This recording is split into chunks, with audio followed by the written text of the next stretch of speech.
I wanted to talk about Disney's new pass system, Magical Keys. Whoever created the Magic Keys, they did a brilliant job because it requires you to have a valid reservation and a valid ticket at the same time. So I wanted to acknowledge what a brilliant scheme that was. Now, you did exactly the right thing in order to restrict how many people can attend, how they attend, how they get into the park, and how you manage crowd control. However, this causes certain unique problems.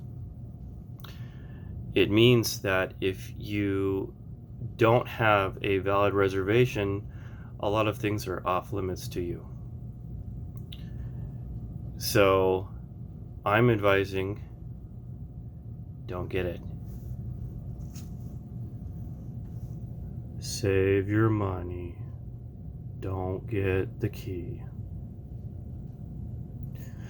Key's not really worth it. And why is it not really worth it? Well, the first day I wanted to go, September 10th, the time I wanted to book it, it was already full. Now, other people had no problem getting into the park, so it wasn't like the park was at capacity. The issue was that a number of key holders had already booked that day, so the day was full for the key holders. This is great for restricting how many people attend as far as key holders go and keeping it open access for normal park attendants. So because the normal key holder, or I'm sorry, because the key holders had booked it, I bought an extra ticket for myself without a discount, and I paid for parking, and I didn't have any problem purchasing a ticket or parking.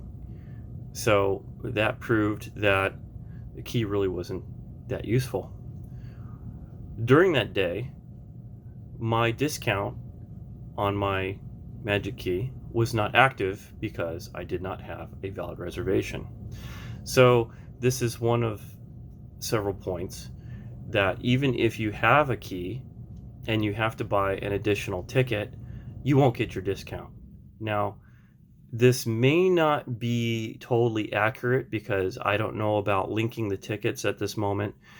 I'm still new to this system, so this might be proven to be not true in the future. I hope it's proven to be not true in the future with being able to link your regularly purchased ticket to a Magic Key to, in effect, be a makeup day ticket as we used to have with the passes. Been a pass holder since 2008. There's my pass from 2008. D23, all that stuff. So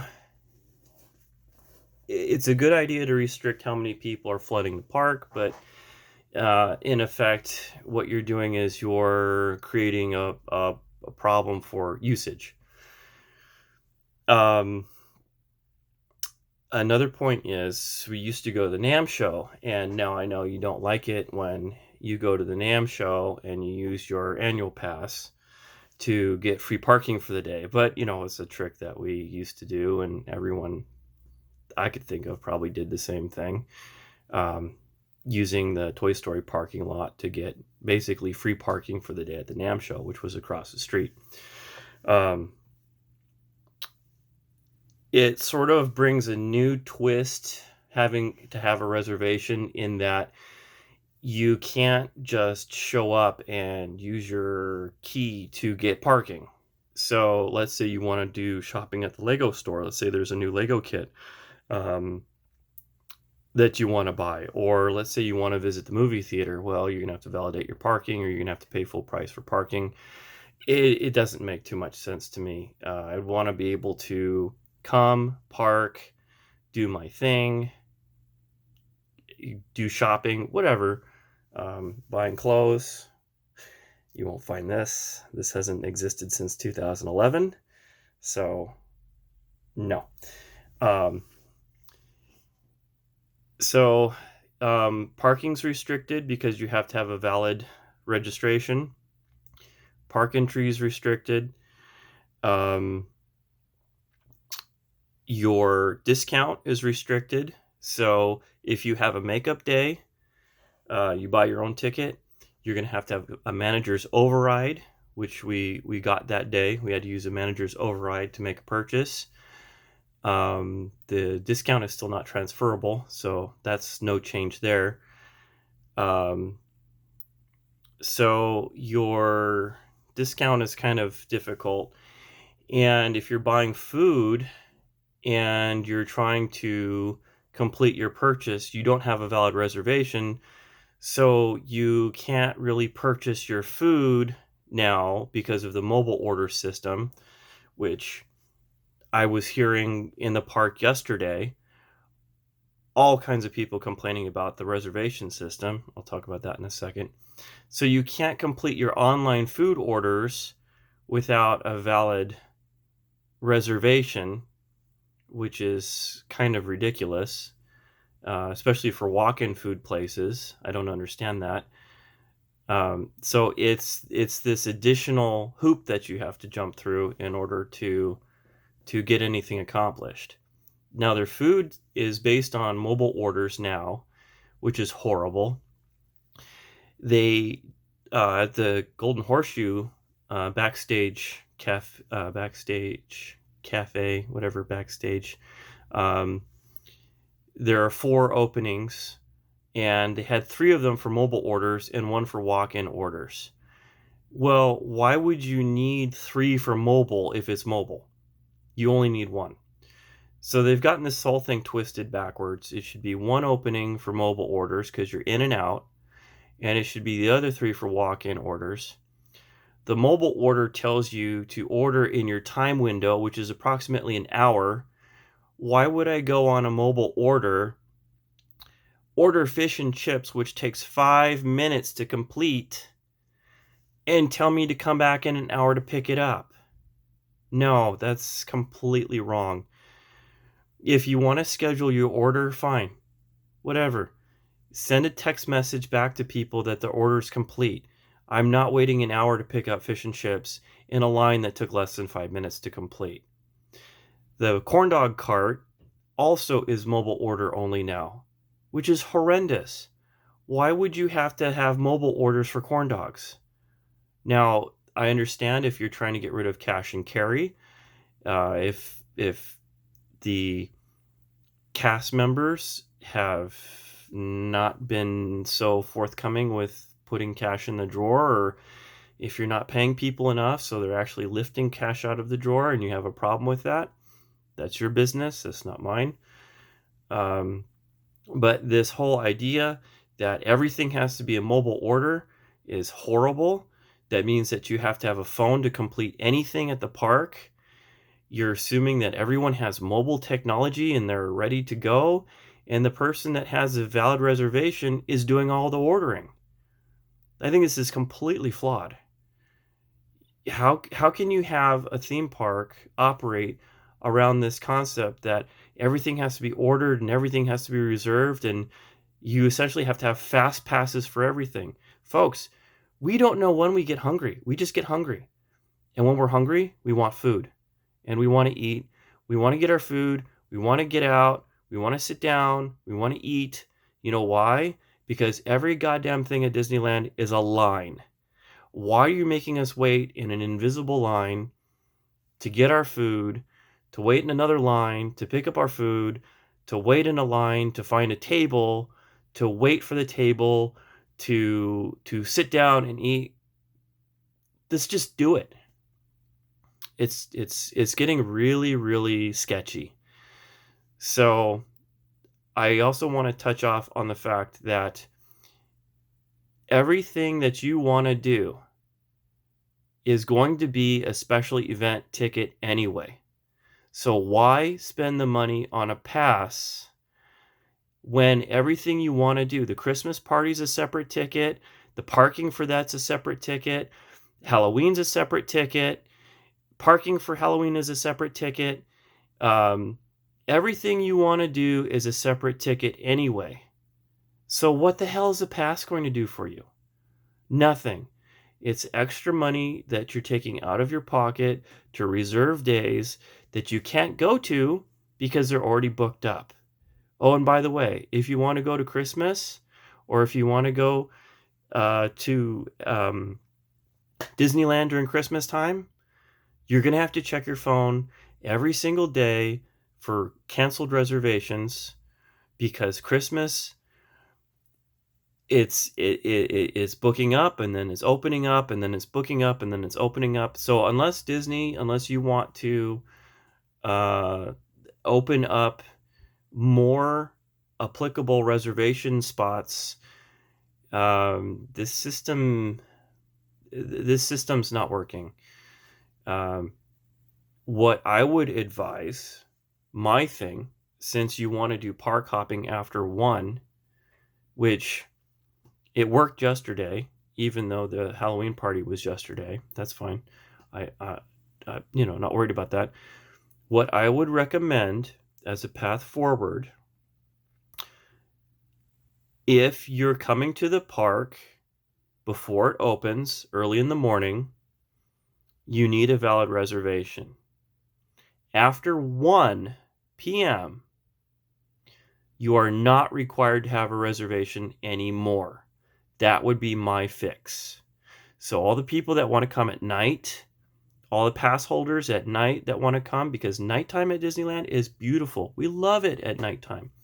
The sun's down, it's not hot, people aren't burning up anymore, people aren't complaining that it's too hot and it's uncomfortable. After 1 p.m., you should let in people without reservations to a limit. If the park has reached capacity, you can't let people in anymore. I understand that. That's completely transparent. That's no change to the policy before. The past policy was if the park was full, you couldn't let anyone else in. We understand that until people left. Understandable.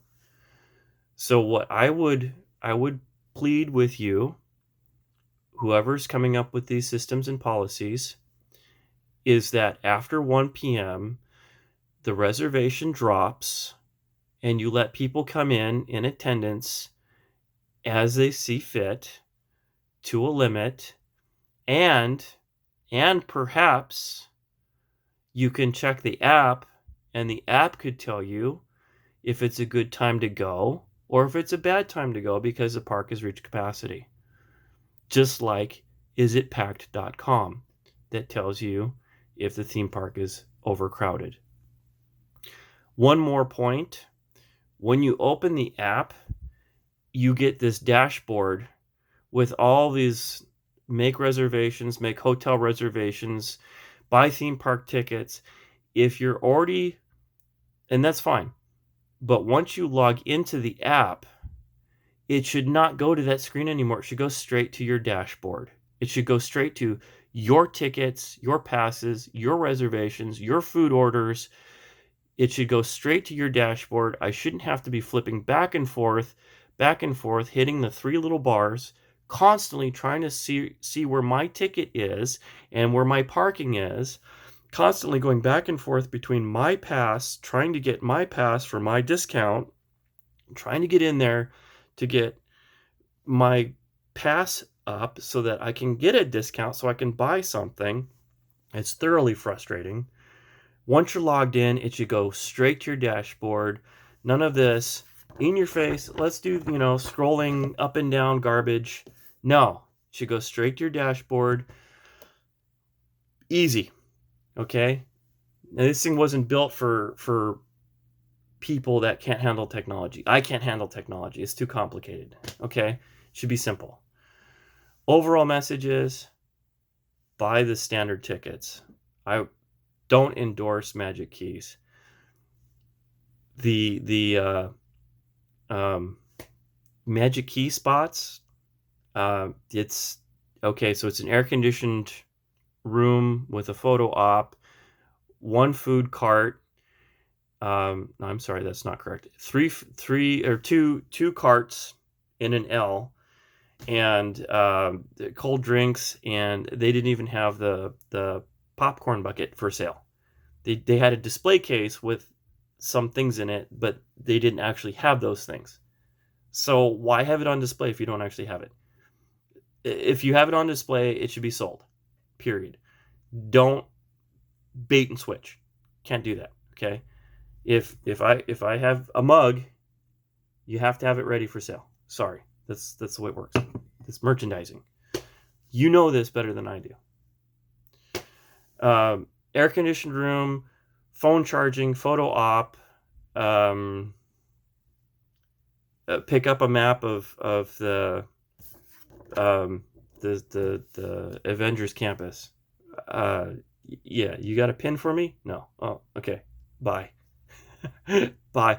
You got a pin and a free Coke or something for me, or a patch of Epcot, something, swag. No, we printed out a map of the Avengers campus for you. Here, that's what you get.